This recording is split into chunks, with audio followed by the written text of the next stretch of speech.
Bienvenue chers téléspectateurs, je suis tout à fait ravi de vous retrouver dans cette nouvelle édition dans votre émission semi-hebdomadaire. L'Égypte à la une, votre fenêtre sur le monde égyptien, votre fenêtre au cours de laquelle, bien sûr, on essaye de jeter un coup d'œil sur les grands événements qui ont marqué que ce soit la scène politique, économique ou même la scène du tourisme ici en Égypte. Durant les derniers jours, très rapidement, nous allons commencer cette nouvelle tournée dans le monde égyptien par les activités présidentielles. En fait, le chef de l'État Abdel Fattah s'est entretenu hier avec le ministre français des Affaires étrangères Jean-Yves Le Drian des moyens de renforcer le partenariat entre deux pays sur le volet économique, surtout dans le domaine du développement, du commerce et de l'investissement. Monsieur Jean-Yves Le Drian a également tenu une séance de pourparlers avec le ministre des Affaires étrangères Sameh Choukri au palais d'Al-Tahrir au Caire, des relations bilatérales et des différents dossiers d'intérêt commun. Donc un commentaire signé Salam Maghrabi.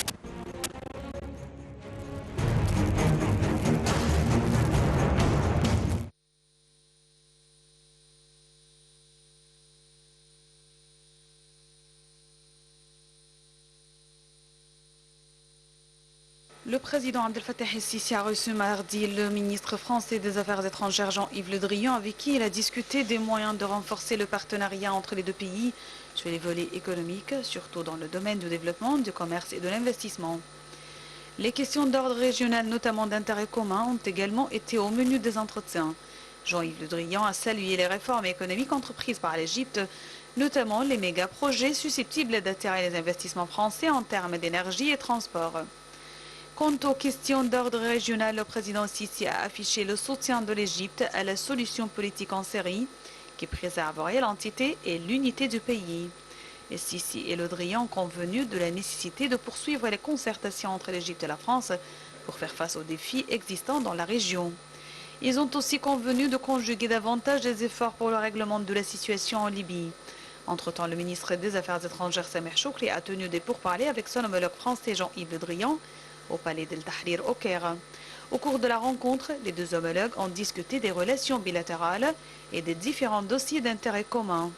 Ils ont également examiné la coordination conjointe à l'égard des questions régionales et internationales d'intérêt commun. De son côté, le ministre français des Affaires étrangères a affirmé l'attachement de Paris à une coordination continue avec l'Égypte dans divers dossiers de la région.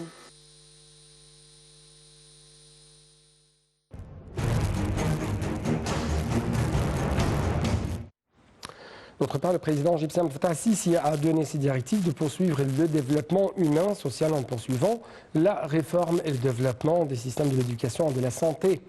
Les directives du président el-Sisi interviennent au cours d'une réunion avec le premier ministre plutôt égyptien, Dr Moustapha Madbouli, le gouverneur de la Banque centrale, Tariq Amer, et le ministre des Finances et son vice pour les politiques financières. La réunion a porté sur les indices de la performance économique et financière de l'année courante 2019-2020. Le président a mis l'accent sur la nécessité de déployer les efforts pour baisser le déficit budgétaire et pour fournir un environnement stable qui renforce la confiance à la capacité de l'économie égyptienne pour attirer les investissements. Le chef de l'État a en outre mis l'accent sur la nécessité d'améliorer la qualité des services publics afin de se profiter de revenus de développement, notamment les citoyens les plus démunis. Nous restons toujours avec le président Abdel Fattah el-Sisi qui a assisté lundi à la prestation de serment du conseiller Mohamed Mahmoud Farag Hossameddine, nouveau président du Conseil de l'État, et du conseiller Hamada Saïd Mohamed Abdel Fattah, nouveau procureur général. À la suite de la prestation de serment, le président el-Sisi s'est entretenu avec le nouveau président du Conseil de l'État et le nouveau procureur général. Il leur a demandé de faire de leur mieux pour renforcer l'État de droit basé sur la justice et l'égalité. Il leur a également souligné la nécessité d'assurer le droit des citoyens de garantir la liberté conformément à la Constitution. Le président Sisi a ensuite décerné l'ordre de la République du premier degré à l'ex-président du Conseil de l'État, le conseiller Ahmed Abdelaziz Ibrahim Aboulazm, et à l'ex-procureur général, le conseiller Nabil Ahmed Tawfiq Sadiq. Le président égyptien Fattah al-Sisi a reçu lundi le président du Conseil de l'État koweïtien Marzouk El-Ghanem. Selon le porte-parole de la présidence, l'ambassadeur Bassam Radi, au cours de la rencontre, le président al-Sisi a apprécié les relations égypto-koweïtiennes en soulignant l'engagement de l'Égypte à développer la coopération distinguée entre les deux pays dans divers domaines, notamment le renforcement de la coopération parlementaire.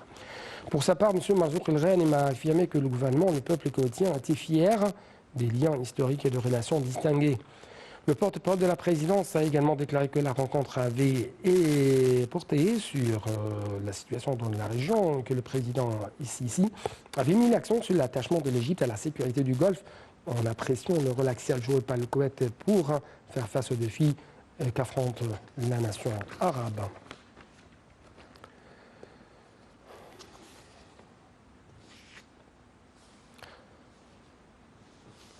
D'autre part, le président Abdel Fattah al-Sisi a reçu lundi les membres du Conseil des gouverneurs de banques centrales et des fonds monétaires arabes. Le porte-parole de la présidence, l'ambassadeur Bassam Radi, a déclaré que ces derniers avaient rendu hommage au succès de l'Égypte à surmonter les défis de la réforme économique avec une volonté politique ferme soutenue par le peuple.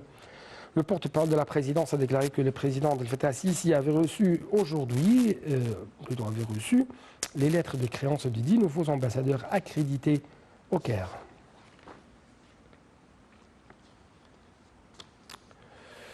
Sur le plan diplomatique, le ministre égyptien des Affaires étrangères, M. Samar Chokri, a reçu dimanche son homologue kenyane Monica Juma.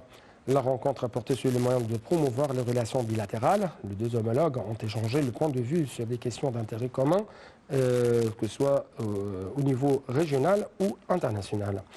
Lors d'une conférence de presse tenue à l'issue de leur réunion, le chef de la diplomatie a annoncé que les pourparlers sur le barrage de la Renaissance auront lieu dimanche. Il a déclaré que l'Égypte appréciait les efforts déployés par l'Éthiopie. De son côté, le ministre des Affaires étrangères du Kenya a déclaré que l'Égypte et le Kenya coopéraient dans de nombreux domaines, notamment le commerce.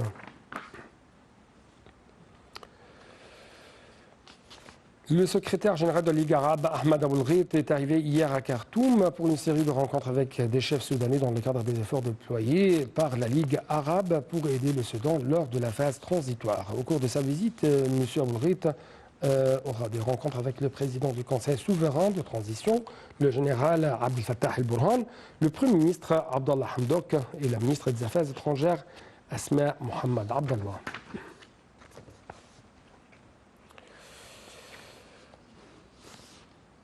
Dans le cadre de sa lutte acharnée contre le terrorisme, le ministère égyptien de l'Intérieur a déclaré que les forces de sécurité avaient intercepté un groupe terroriste dans la région d'Al-Galbana, au nord du Sinaï. Selon un communiqué publié par le ministère de l'Intérieur, les terroristes fomentaient une série d'attaques terroristes dans la région du Sinaï. Lors de la prise d'assaut, les terroristes ont été tués après un échange de tirs intensifs avec les forces de sécurité qui ont confisqué des quantités de munitions enfouies dans le refuge des terroristes. 3 officiers ont été blessés au cours de cette opération qui a été lancée après avoir reçu d'informations localisant le repère terroriste. Le ministère de l'Intérieur a également souligné que toutes les procédures légales avaient été adoptées par le parquet de la sécurité nationale qui a entamé immédiatement l'enquête.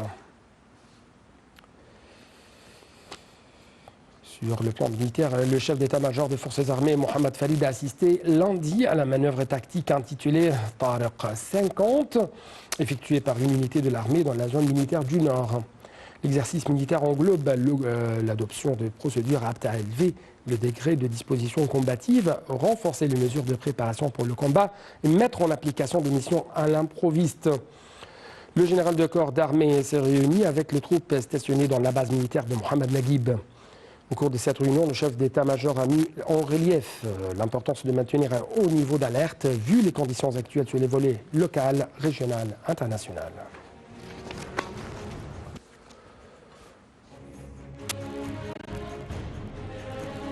Justement, une toute petite promotion. Après cela, nous allons bien sûr entamer une tournée dans le monde des chiffres, dans le monde de l'économie égyptienne.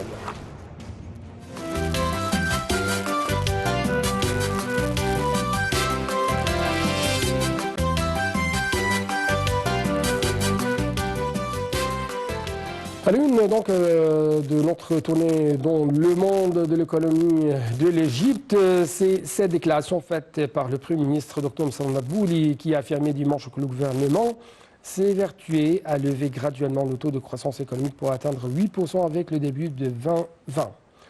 Le chef du gouvernement a ajouté que le gouvernement tenait également à renforcer le rôle de l'investissement dans le secteur privé, à relancer le processus de développement susceptible d'améliorer l'environnement des affaires, surtout en ce qui concerne les mécanismes de la fondation des compagnies et de nouvelles régions d'investissement. M. Mabouli a tenu ses propos lors de son intervention à l'inauguration de la 43e session du Conseil du gouverneur de banques arabes et des institutions monétaires arabes, avec la participation de plus de 200 banquiers et économiques arabes. Hausse de la liquidité à 3,863 trillions de livres égyptiens fin juin dernier. Les explications de cette information tout à fait importante en ce qui concerne l'amélioration de l'économie égyptienne. La Banque centrale d'Égypte, la BCE, a annoncé une hausse de la liquidité à 3,863 trillions de livres égyptiens fin juin dernier, soit une hausse de 409,3 milliards de livres égyptiens, c'est-à-dire 11,8% durant l'exercice financier 2018-2019. La BCE a également précisé que cette hausse était due à l'augmentation de 425,5 milliards de livres égyptiens des avoirs intérieurs nets et de la diminution des avoirs extérieurs nets du système bancaire à raison de 16,2 milliards de livres égyptiennes.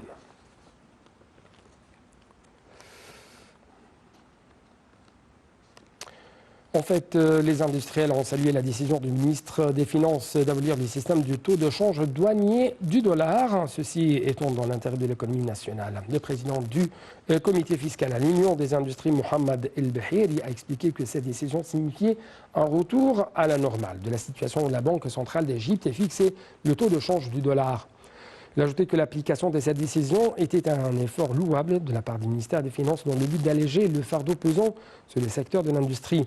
Le taux de change douanier du dollar est de 16 livres alors qu'il se vend dans les banques à 16,54, soit une différence insignifiante. C'est ce qu'a expliqué M. Bahiri, qui a prévu la réduction du taux de change du dollar à 14 livres en raison de l'adoption des décisions financières sages par le gouvernement, en tête desquelles la réduction du taux d'intérêt sur les emprunts, à quoi s'ajoutent d'autres facteurs tels que la hausse des réserves de change qui reflètent la force de l'économie égyptienne. Le ministère de l'Investissement et l'Autorité générale de l'investissement des zones franches ont annoncé, en collaboration avec l'Autorité de développement des PME et des micro-entreprises, la mise en vente de 107 unités industrielles dans la zone d'investissement de la ville de Mit Ramr. Le ministère de l'Investissement a ajouté que les surfaces de ces unités, dont toutes les installations sont entièrement finies, vraiment 144 et 576 mètres carrés par projet, et à condition que toutes les approbations et licences soient délivrées par l'autorité de l'investissement et des zones franches conformément aux dispositions de la loi sur l'investissement. Le ministère de l'Investissement et de la Coopération internationale cherche également à attirer des investissements dans de nombreux domaines, avec en tête les industries métallurgiques, l'aluminium, les petites et moyennes entreprises, afin de travailler dans la zone nouvelle d'investissement. Dans le monde du pétrole, on trouve que le ministère du pétrole et des ressources minières a souligné son engagement à mettre en œuvre le programme du travail intégré pour le développement de l'industrie de raffinage et de transformation du pétrole, accroître même les capacités de raffinage, améliorer également les potentialités et le fonctionnement efficace des usines et créer de nouvelles unités dans le but d'accroître la production nationale de produits pétroliers. Salam Maghrabi, les explications.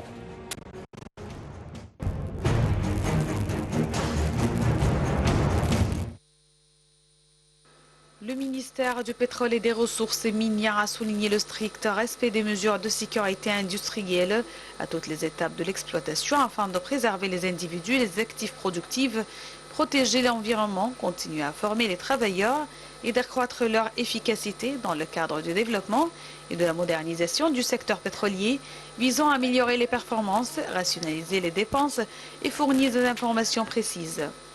L'ingénieur Mohamed Alior, président de la compagnie de pétrole du Suez, a passé en revue les principaux résultats obtenus au cours de l'année et ceux concernant l'essence 80 et 92 et diesel pour contribuer à satisfaire une partie des besoins du marché local, soulignant la hausse de la valeur de la production de la société à environ 2,4 milliards de livres.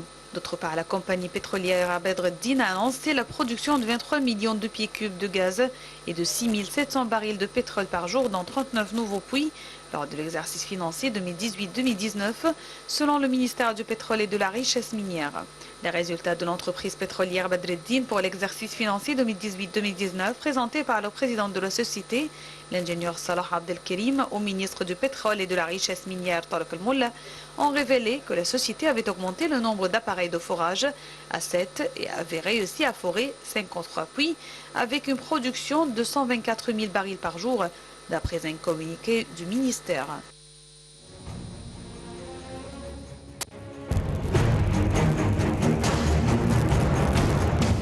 Et donc, pour clôturer cette tournée dans le monde de l'économie égyptienne, le ministre d'État pour la production militaire, Mohamed Saïd Al-Assar, et la ministre de l'Environnement, Yasmine Fouad, ont assisté à la signature d'un accord prévoyant l'élaboration d'une étude de faisabilité pour la mise au point et la construction d'une centrale de biogaz. En fait, ce biogaz permettra de générer de l'énergie électrique et calorifique à des prix relativement réduits que les citoyens pourront donc utiliser dans sa vie quotidienne. Cet accord donne lieu à un projet pilote prévoyant la construction d'une grande centrale de biocarburant d'une capacité avoisinant 500 mètres cubes par jour à partir des déchets des fermes bovines ou à partir même des boues des stations d'épuration. Donc, justement, une toute petite pause après cela. Nous allons commencer une brève tournée, si je puis dire, dans le monde du tourisme et dans le monde des monuments égyptiens.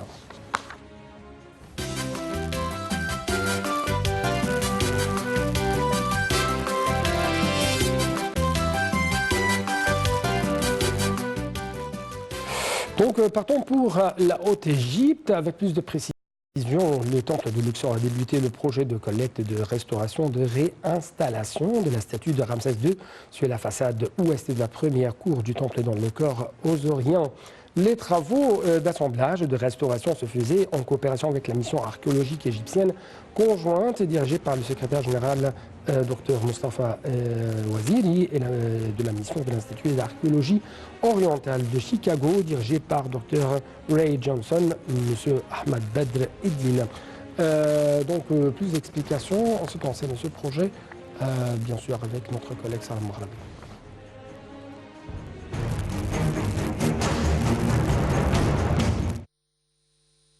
Le temple de Luxor a débuté le projet de collecte, de restauration et de réinstallation de la statue de Ramsès II sur la façade ouest de la première cour du temple dans le corps osirien. Le directeur du temple de Luxor a déclaré que ces statues représentaient le roi Ramsès II de la 19e dynastie, debout dans du granit rouge. Il a ajouté que le reste et les blocs de ces statues ont été découvertes dans les années 50 du siècle dernier, de 1958 à 1961, lors des fouilles du docteur Mohamed Abdelkader. Il a expliqué que les travaux d'assemblage et de restauration se faisaient en coopération entre la mission archéologique égyptienne conjointe dirigée par le secrétaire général Dr Mustafa Waziri, la supervision du directeur général du temple de Luxor et du directeur du temple de Luxor et de la mission de l'Institut d'archéologie orientale de Chicago, dirigée par Dr Ray Johnson, M. Ahmed Badreddin. Il a ajouté que la mission avait commencé ses travaux en étudiant et en assemblant des blocs et statues, ainsi que documentés et photographiés en vue du début des travaux de restauration. La hauteur d'une statue est d'environ 7 mètres.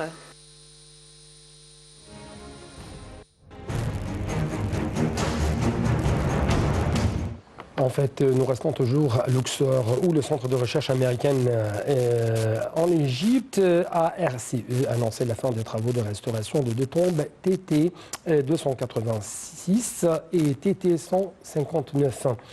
Et ce dans la nécropole de Dar Abu Naga, à l'ouest de Luxor, ainsi que de 4 compartiments dans le temple de Khonso. Le chargé d'affaires de l'ambassade américaine, M. Thomas Goldenberger, s'est félicité de bonnes relations fructueuses entre les États-Unis et l'Égypte. Pour sa part, le bureau de l'Agence des États-Unis pour le développement international de OKR USAID annoncé que l'agence avait versé 35 millions de livres égyptiennes pour les travaux de restauration de la nécropole de l'Arbon Naga, dont 16 millions consacrés à la restauration de ces 2 tombes. La tombe appartient à Raï, qui fut le 4e prêtre du dieu Amon. Les parois de la tombe sont couvertes par des scènes reflétant la vie quotidienne de l'ancien égyptien. Les peintures même sont de différentes couleurs.